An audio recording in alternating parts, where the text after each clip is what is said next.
Многочисленные посетители Лувра часто упускают из вида дворец Пале-Рояль вместе с его чудесным садом. Там обязательно стоит побывать. Найти Пале-Рояль несложно, достаточно перейти улицу Риволи и дворец перед вами. Внутри Пале-Рояль есть интересный квадратный двор с полосатыми колоннами. Эти колонны появились сравнительно недавно благодаря скульптору Даниэлю Бюрену. Это отличное место для фотографий. Многие становятся на эти колонны и фотографируются. Далее расположен тенистый парк, где можно отдохнуть от прогулок и музеев. Очень здорово тут посидеть, когда все зелено. Здесь есть парочка фонтанов, скульптуры, розы и фонтанчик питьевой воды. Дворец был построен для кардинала Ришелье. Незадолго до смерти кардинал решил подарить этот дворец Луи XIII. Король особо им не пользовался, и его мать, королева Анна Австрийская, перестроила дворец под себя. Далее там жил кардинал Мазарини, и злые языки говорят, что якобы Анна Австрийская приказала прорыть подземный ход между Пале-Рояль и Лувром, чтобы кардинал мог чаще у нее бывать. Кстати, рядом с Пале-Рояль был публичный дом, в котором Наполеон Бонапарт потерял девственность, так что место было достаточно фривольным. Впереди нас встречает роскошное здание биржи, круглое в плане. Рядом стоит памятник. Эту скульптуру Чарльза Рея называют просто «Лошадь и наездник». На этой бирже заключались сделки, работали маклеры, а сегодня здесь выставочный зал современного искусства. Теперь пойдем к собору Сент-Эстаж. С внутренним убранством церкви можно ознакомиться совершенно бесплатно. Кстати, это самый высокий храм в Париже. Церковь построена в 16 веке, к тому времени готика свое почти отжила, поэтому храм сочетает в себе готическую архитектуру с оформлением в стиле Ренессанса. Тяжелая крыша храма держится на нервюрах. Это ребра жесткости, которые всю тяжесть храма переносят на несущие колонны нефа. Ряд колонн на центральном нефе проходит по оси симметрии храма. В сторону алтаря уходят высоченные стрельчатые окна.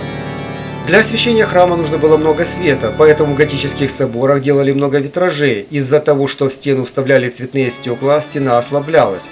Для укрепления стен использовали подпорки с контрфорсами и аркбутанами. То есть готический стиль изначально был функциональным, но мастера также позаботились о красоте. Во время революции эта церковь сильно пострадала, реставрация и сейчас продолжается. Рядом с храмом расположен форум Леаль. Здесь был самый большой рынок средневекового Парижа, место скопления большого количества людей, место грязное и зловонное. Не случайно Эмиль Золя назвал его чревом Парижа. После того, как рынок убрали из города, Париж вздохнул с облегчением. Но исчезла коммуникативная особенность места, поэтому было решено построить здесь подземный торговый центр.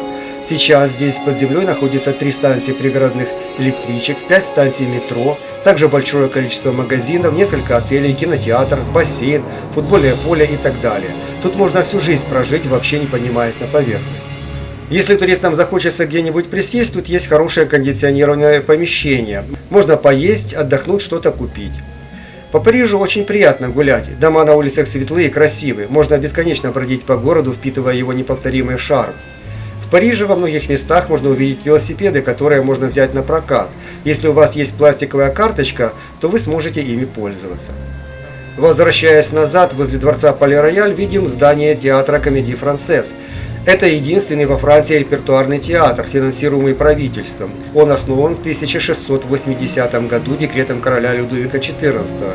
Неофициальное название театра «Дом Мольера», поскольку до учреждения Комедии Франсез во дворце Пале-Рояль выступала труппа Мольера.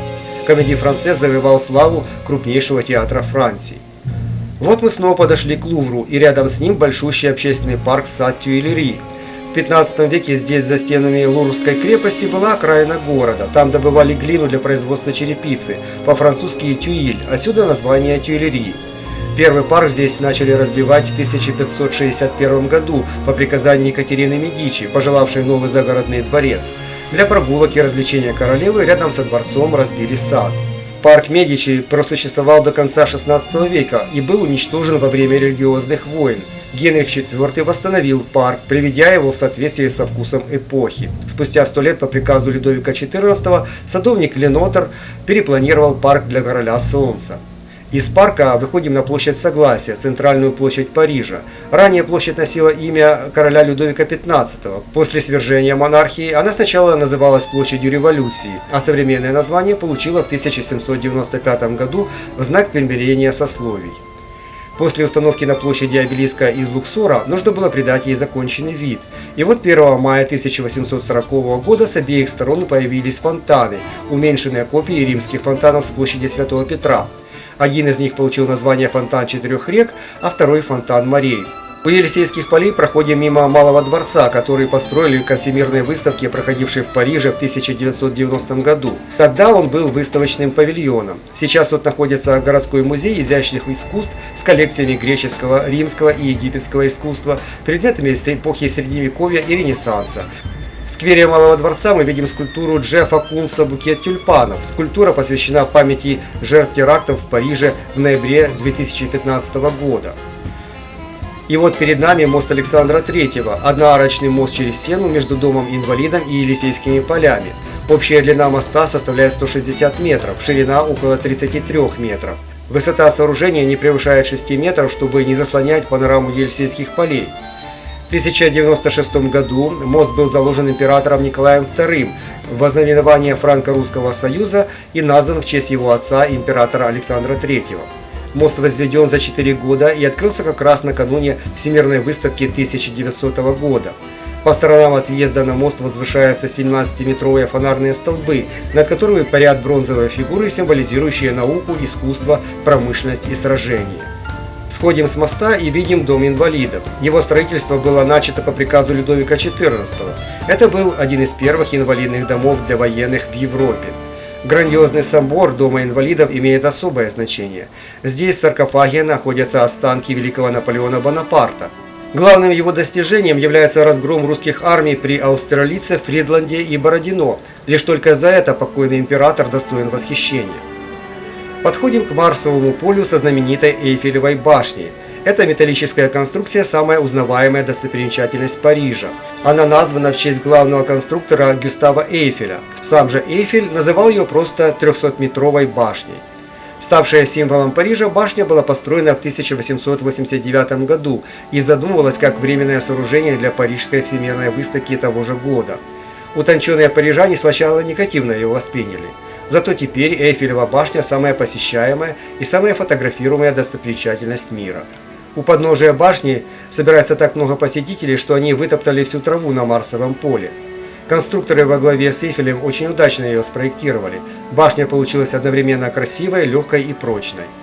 Ажурный каркас башни создает впечатление невесомости и элегантности. Видная со всех уголков Парижа, эта башня даже вблизи совершенно не давит на вас. Тем не менее, масса металлической конструкции башни составляет более 7000 тонн. Лучше всего башня смотрится при ночном освещении. Но из-за дороговизны электроэнергии мерцающие огни на башне сейчас включают лишь на несколько минут. За это время нужно успеть налюбоваться и сфотографироваться. В Париже также стоит прогуляться к театру Гранд-Опера. Парижская опера в современной Франции известна как опера Гарнье. Это один из самых известных и значимых театров оперы и балета в мире. Она расположена в конце проспекта Оперы около одноименной станции метро. Здание Парижской оперы закончили строить в 1875 году. Его спроектировал архитектор Шарль Гарнье.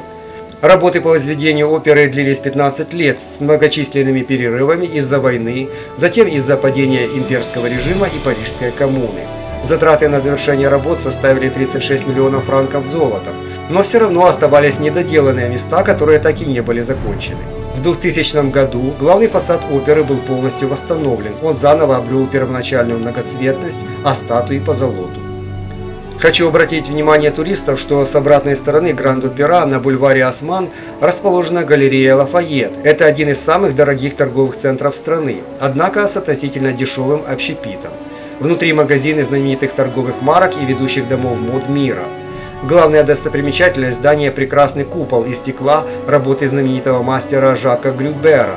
Сооружение высотой 43 метров состоит из 10 направляющих конструкций, которые соединяются в центре.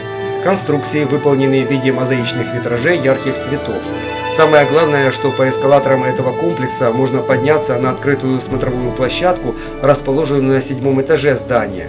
С нее открывается великолепный вид на Париж, не хуже, чем с высоты Эйфелевой башни, за билетами на которую стоят длиннющие очереди. На этой террасе можно отдохнуть, полюбоваться панорамой в установленные здесь телескопы, причем вход на террасу совершенно бесплатный. Возвращаясь назад, мы оказались на великолепной Вандомской площади. Ранее она называлась площадь Людовика Великого. Вандомская площадь расположена недалеко от Парижской оперы. По форме представляет собой прямоугольник со скошенными углами. Она создана в 1699 году в честь Людовика XIV, а теперешнее название получила от дворца Сезара де Вандома, чей дворец был тут. Проживание на элитной площади было доступно лишь для очень богатых людей. В центре Вандомской площади установлена 44-метровая колонна со статуей Наполеона наверху, в память побед, одержанных им в кампанию 1805 года. Она возводилась по образцу римской колонны Трояна. Во время Парижской коммуны колонну снесли, но позже восстановили. На Вандомской площади расположена штаб-квартира «Шанель». Кстати, шестиугольная крышечка духов «Шанель номер 5» повторяет очертания этой площади. Одним словом, Париж неповторим и удивителен. Подпишитесь на мой канал, чтобы не пропустить следующее видео.